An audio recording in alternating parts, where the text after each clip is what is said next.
The last few lectures have been discussing things that could go wrong in markets for goods. Problems of competition, antitrust, anti-competitive practices, pollution, technology, and public goods.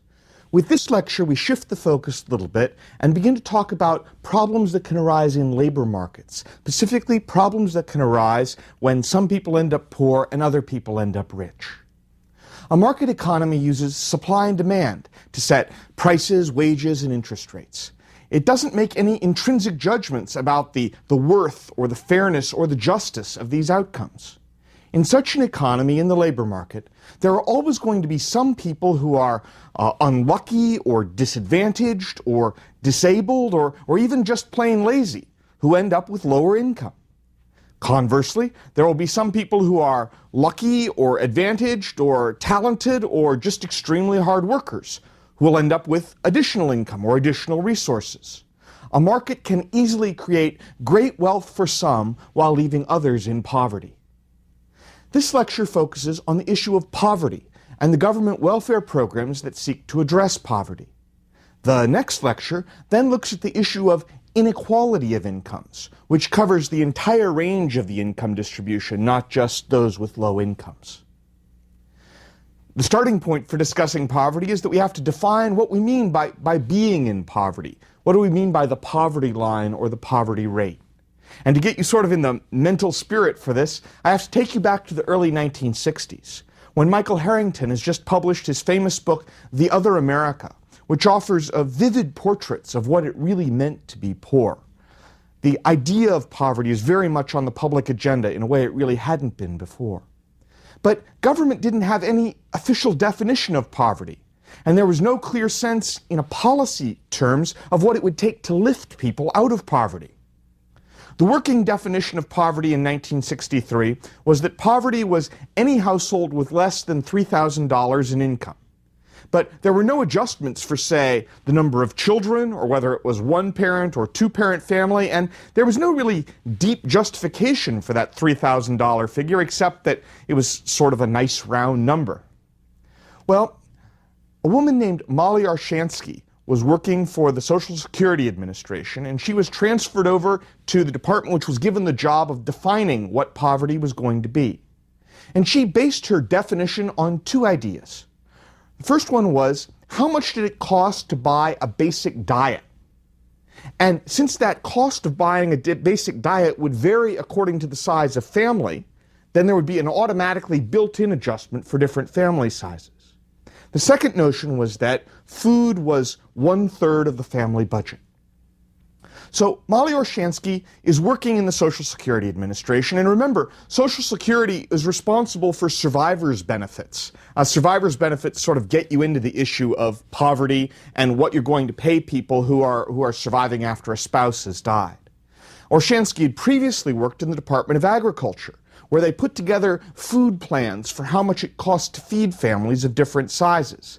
And the Department of Agriculture had various plans for what it would cost to buy a basic diet, ranked by level of spending. They sort of had a high-cost plan, a medium-cost plan, a low-cost plan, and what they called the economy plan was the cheapest plan for how much it would cost to give a family a nutritionally adequate diet. So, Arshansky's idea was to link this concept of poverty she was being asked to define to something concrete, like food. She said in an interview later when she was asked about this, "I wanted to show what it was like to not have enough money. It's not just that the poor had less money, they didn't have enough. I knew you couldn't spend for one necessity without taking away from another."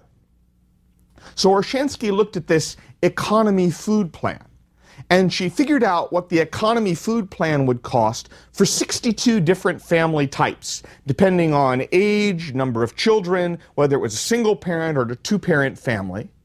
She looked at the economy plan for feeding all 62 different groups. And she also looked back at a 1955 study, which said that the average family spends about 1/3 of its income on food. She also did a separate set of calculations for farm families to take into account that they could produce a certain amount of their own food. So, she went to the Census Bureau with these numbers. She had what it would cost to buy an adequate diet for these 62 different groups, and then multiplying that by 3, since 1/3 of what you were spending out of your income was food, she said, that'll be my poverty line. And she went to the Census Bureau and said, okay, here's my income numbers. How many people are below the poverty line? Now, to give you a sense of the state of play at this time, at that point, the Census Bureau had actually, they had published breakdowns of income by family size, but they had never before broken down income taking number of parents or gender of head of household or age of the children into account. And it actually cost them about $2,500, which is close to the poverty level income for a year, to find out how many people were below Orshansky's poverty line. And they found out that in that year, by that poverty line, about 20 million children were living in households that were below the poverty line. Now, this general way of looking at what the poverty line meant spread very, very fast. It was being used in prominent government reports as early as 1964, and by 1969 it actually became the official definition of the poverty line. And ever since then, the poverty line has remained basically the same as what Orshansky defined back in the early 1960s. Now, there have been some minor changes. The separate poverty lines for farm households and for female-headed households were abolished in 1981, and Orshansky's original poverty line went up to 7 children. It's now been expanded up to 9 children. Orshansky liked to emphasize when she talked about the poverty line that the actual amounts in the poverty line were really not a heck of a lot of money.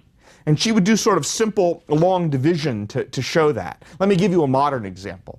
In 2003, the poverty line for a family of 4 with 2 parents and 2 kids is $18,660. Now, let's say that they spend 1/3 of that on food, Orshansky's assumption. So that's $6,220 a year for food. With 365 days in a year, that's about $17 per day. With 3 meals per day and 4 people at each meal, that's an average of $1.42 per meal for the entire year. That's not what you would call an exorbitant standard of living. Now, any measure of poverty, including this one, will be subject to a range of potential criticisms. Let me give you some of the criticisms that have been raised about Orshansky's line. What's going on, for example, with this multiple that households spend 1/3 of their income on food? I mean, that was a study from the mid-1950s. By later in the 1960s, the average household was spending something like 1/4 of income on food, and now it's more like 1/5 of income on food. The share of income being spent on food has gradually declined over time. But we haven't sort of raised the multiple and taken the food expenses and instead of multiplying by 3, multiplied them by 4 or by 5. Why use the economy food plan? Actually, if you look in the documents of the time, the economy food plan was supposed to be for emergencies, like what you could really just barely scrape by with. Why not use the low-cost food plan or the moderate food plan that would be a little bit more reasonable in terms of what people actually spent on food? The poverty line that Orshansky set is increased each year for inflation. So it does rise with inflation over time. But should it also be increased to reflect economic growth and the fact that we're living in a richer society? After all, some part of our idea of what poverty means is relative to the other people in society. And so just increasing for inflation but not for economic growth doesn't take into account that relative feeling. Should the poverty line take modern technology into account? Should poor people have enough money to have access to cable TV or cell phones or broadband internet access at home? What about geographic disparity? Shouldn't the poverty level be a higher number in a high-income state like California or New York and a lower number in a lower-income state like Arkansas or South Dakota? The poverty line is measured on before-tax income. Should it take other factors into account? For example, if you get government benefits like Medicaid or food stamps, should those be added to your income when you're thinking about whether you're poor or not? What about help provided through the tax code, through tax credits, like this earned income tax credit we'll talk about later on in this lecture? That's not included because it's after-tax benefits, not before tax. Should a working poor family that doesn't have health insurance be viewed as having less income than a working poor family that does have health insurance, even if their income at the end of the year looks just the same? There was a National Academy of Sciences panels in the mid-1990s which looked at how poverty is defined. And their suggestion was that rather than basing it just on food, you should set the poverty line by looking at what the average household spends on a combination of food, clothing, and shelter, and then taking some percentage of that. So you would still link the idea of poverty to what it costs to buy basic necessities, but you would link it sort of in a relative way. That is, what the average person was buying would pull up what the poverty line was. Now, there's a lot of interesting philosophical things to think about what alternate poverty lines might make sense. And in fact, the Census Bureau publishes what the poverty rate would be if you use different kinds of definitions. But, you know, it's really, really, really, really useful to have a single poverty line over time, not to be changing the definition every year. Because if you change the definition every year, you don't know whether the poverty rate changed because of the definitional change or because of actual poverty changing. If you leave the definition alone, mostly alone, you can at least be pretty confident that changes in the poverty rate are telling you something about what happened in the economy. So, the U.S. poverty rate is the percentage of people in the U.S. population who are below Orshansky's poverty line. It's been projected back into the 1950s and measured each year by the Census Bureau. If you look at those numbers over time, the poverty rate in 1960 would have been about 22.2%. That's the share of the U.S. population that would have been below the poverty line. However, that drops dramatically during the rapid economic growth of the 1960s. And by 1969, the poverty rate is down to only 12.1%. By 1973, it's down to 11.1%. So an enormous number of people sort of move above Orshansky's policy line, or poverty line, over that time.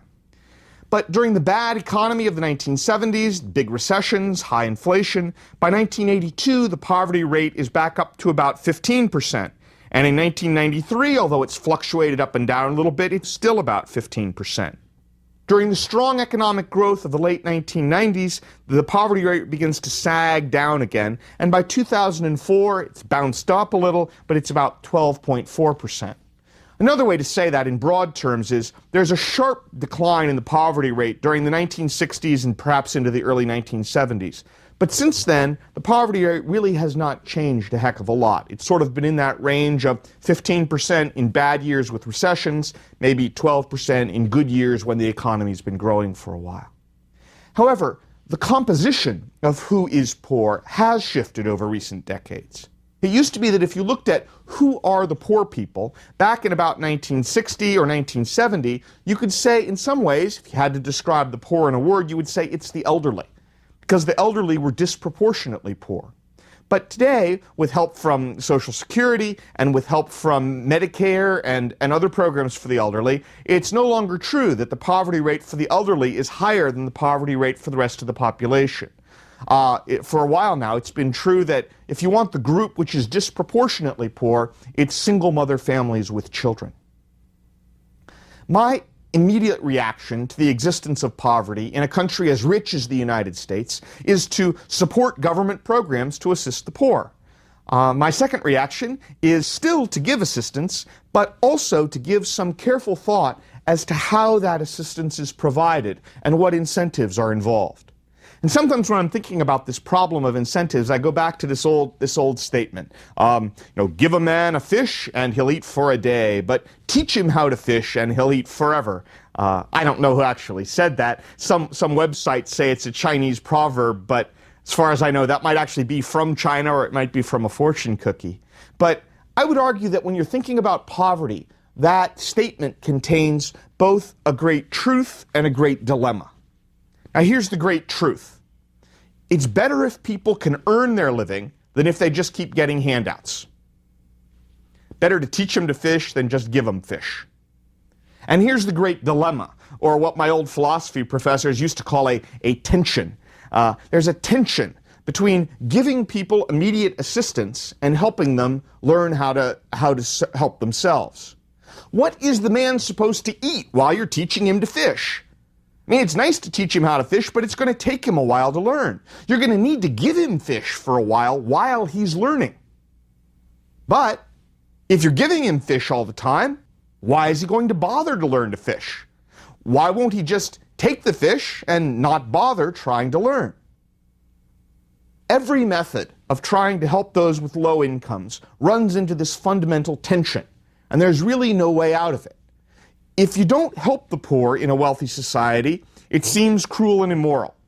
But if you do help the poor, you will reduce, at least to some extent, their incentive to support themselves.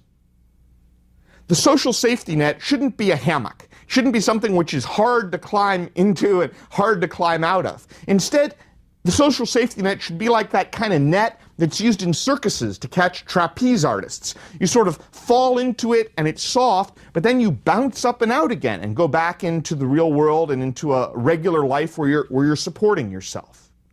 Now, there's no way, I think, to avoid this problem altogether of the tension between helping people and reducing their incentives to support themselves.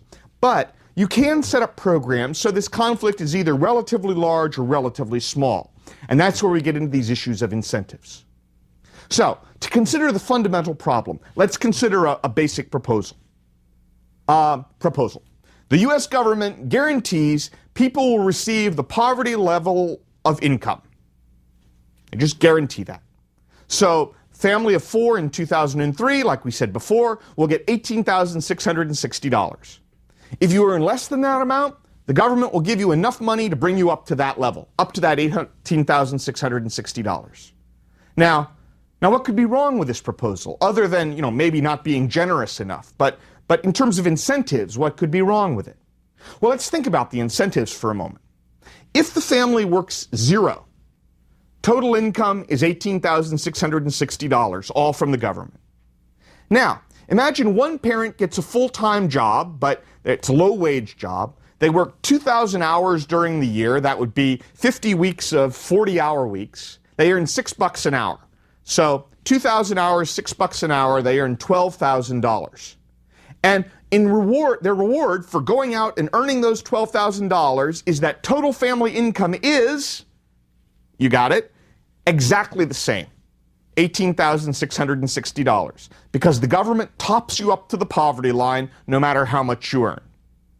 Now, imagine the second parent gets a half-time job and earns an additional $6,000 a year. So now total family earnings are $18,000. And total family income is, you got it, $18,660. You're topped up to the poverty line if you're below it.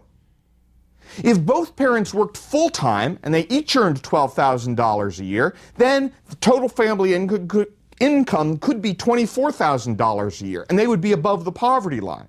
But think about this for a moment. Now they're working a total of $4,000 a year, and their total gain in income is only about $5,400 over not working at all. Because not working at all, they would have gotten the $18,660. At an hourly rate, their gain from working is only about $1.30 an hour. And if they're both working full-time, they probably have extra expenses for childcare and transportation. They're going to owe taxes. It's not clear they're going to come out ahead at all. The fundamental problem here is called, by economists, a negative income tax. And a negative income tax arises when the government reduces your welfare benefits as the recipient earns additional income. So let's think about how a negative income tax happens. A regular positive income tax, where you earn money and the government takes part of the money, that's the tax most people are familiar with. With a negative income tax, when you earn money, the government reduces your benefits. But both kinds of taxes affect the incentive to work. A positive income tax can discourage you from working by reducing how much your take-home pay is, and removing benefits as you work also reduces the gain you get from working. The example I just gave a moment ago is a negative income tax which is set at 100%. That is, every time that family earned $1, they lost $1 in government benefits. So the negative income tax was 100%. The offset was 100%. When the negative income tax gets very high, especially 100%, there's what economists call a poverty trap. For that family, there is no incentive to take a low-paying job. There is no incentive to sort of take that starting point on the employment ladder where maybe you could get promoted and get experience, because you literally get zero gain from working. Now, you might at this point say something like the following. Well, Tim, this is really interesting in a hypothetical sort of way, but no moron would ever set up a welfare system that offered no reward at all for working. That would be stupid beyond belief. So, how about a realistic view of what's happening in these government welfare programs? And here's the bad news. Actually, that 100% negative income tax is a completely accurate description of how the main welfare program, called Aid to Families with Dependent Children, worked through the 1960s and 70s and into the 1980s in most states. That is, every time you earned a dollar, the government took away a dollar in welfare benefits. In fact, it's even worse than that, because there are other welfare programs like food stamps and Medicaid. So when you worked or thought about earning a dollar of income, you not only lost a dollar of AFDC or welfare benefits, but you could also lose some food stamps and some eligibility for Medicaid. And you don't get to keep the whole dollar you earned anyway because of the positive taxes you owe on it. So if you think 100% negative income tax is crazy and a terrible poverty trap, well, the negative income tax of like 120% or 140% is even crazier. And if you understand that argument, you are giving a standard critique that economists gave of the U.S. system for helping those with low incomes, as it existed from at least the mid-1960s up into the early 1980s. Now, government has a range of policies available that seek to reduce the negative income tax and address this poverty trap problem. One choice, for example, is phase out the welfare payments more slowly. Reduce the rate at which the welfare payments are phased out as someone earns income. In 1996, there was a big Welfare Reform Act, and the old Aid to Families with Dependent Children was changed to a new program called TANF, Temporary Assistance to Needy Families. And under that program, although this varies state by state, it's now common that there's a 50% reduction in TANF benefits for each dollar earned. Now again, it differs some state by state. Some states even have rules that you can earn a certain amount without having your benefits reduced at all, or you don't have your benefits reduced if you marry someone who is working. So there's a lot of different state rules. But the point is the 100% negative income tax has pretty much gone away. It's still 50%, which is pretty high, but it's not 100%. Another option, the Earned Income Tax Credit, is a provision of the tax code that gives low-income families additional income when they earn money. And that helps to offset the withdrawal of other government benefits. Works like this, and this is sort of an example based on a family with 2 children in 2004. As you start off earning income, up to $10,510 is what it was, you get an extra 40% back in a tax credit. So if you were earning $10,510, that 40% means you'd get $4,202 extra. Then, as you increase your earnings from $10,510 up to $13,710, you're earning more money, but there's no reduction in that $42,002 you were getting. Above that level, they start phasing out the money. So every additional dollar you earned loses 26 cents of the tax credit money. Now, the point is that work is subsidized for low-income workers. Now, of course, it does phase out. It does have a negative income tax part as it phases out, but, you have to phase it out somehow. It's interesting that the amount of money that is paid out through this earned income tax credit in 2004 was about $34 billion a year. And that was actually worth more than the welfare payments for the country in that year, which were only about $24 billion. For some programs like Medicaid, which pays for medical care for poor families with children, various states have changed the rules so that as you get above the poverty line, you can keep getting Medicaid up to like 2 times the poverty line. So the incentive to work and get that job that gets you started in the labor market is not removed. The big trick here, though, the big question is, don't force poor people to choose between working in a job with no health benefits and losing Medicaid and losing health insurance for their children. Another way in which we've tried to get around the problem of these negative work incentives is through work requirements. Starting in the late 1980s and up into the mid-1990s, there were a series of welfare reforms passed by individual states that required welfare recipients to go back to work fairly quickly. In 1996, that big welfare reform bill I mentioned before said that this is now federal law, that all the states had to have basic rules to get federal money. They needed to get a certain percentage of their welfare recipients back to work. You had to be, I think it was 25% of welfare recipients had to be in a work-related activity in 1997, and then that was going to raise 5% a year until 50% of the recipients were in a work-related activity by 2002. Now, a work-related activity could be a job, either a public sector, a private sector job. It could be on-the-job training. States had a lot of ability to define what it meant to be in a job-related activity. And there was a 2-year cutoff. You had to get that work started after no more than 2 years of welfare benefits. You had a lifetime limit of 5 years. So there had been about 14 million recipients a month of the old AFDC welfare program back in 1994. And remember, the economy was doing pretty well in 1994.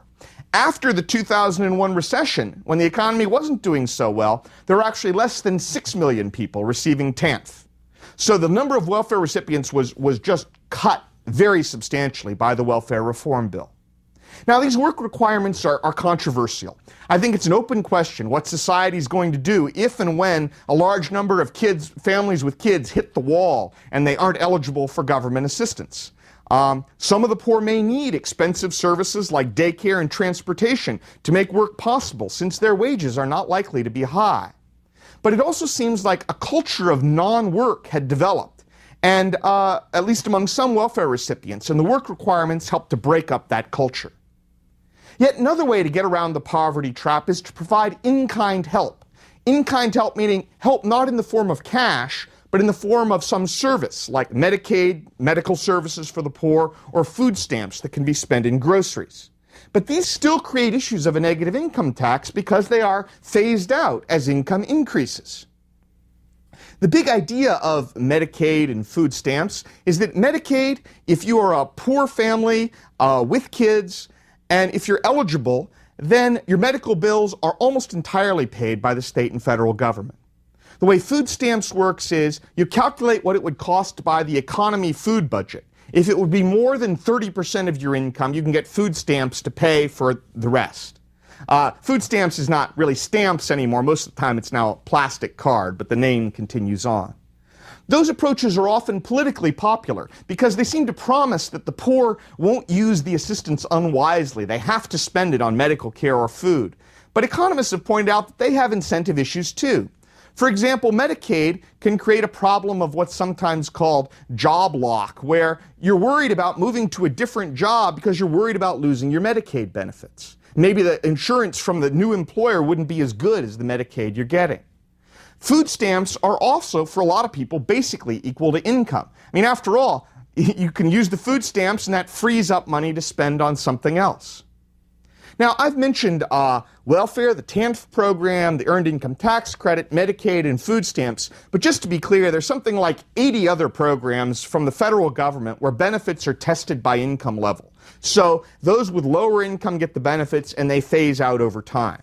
Or they phase out as your income goes up. Some examples would be for supplemental security income. That's the part of the program that assures a basic minimum income for the elderly. But the issues of whether you expect the elderly to work are a little tricky. There are housing programs like housing vouchers or what's called Section 8. There's a federal child care program. There's the Head Start program some kids are eligible for. There are things in the tax code like a tax credit for children that phases out. There are things in the Bush tax cuts, various kinds of tax changes that for those of us with several kids, that child tax credit has really made a big difference. There's school lunch programs. There's something called Women, Infant, and Children, the WIC program, which is food support for women who are pregnant or have babies or small kids. There's the low-income home energy assistance program to help with heating bills in the winter. And all of these programs create potential trade-offs between assistance and incentives. Now, some of them we don't worry too much about the trade-offs because programs aimed at the elderly or at kids may not have a big incentive on whether they work or not. We're not expecting retired people to work. We're not expecting kids to work. But we need to address this tension. We need to think about how it's always true, the issue isn't just how much money do you give people with low incomes, although that's obviously a big and important question. It's not just how much money do you give people, but it's how, as they earn more money, do you phase out that assistance? Because the way in which you phase out that assistance is going to be critical to the work incentives that you're providing, and the incentives you're providing to help people get out of poverty and stay out of poverty.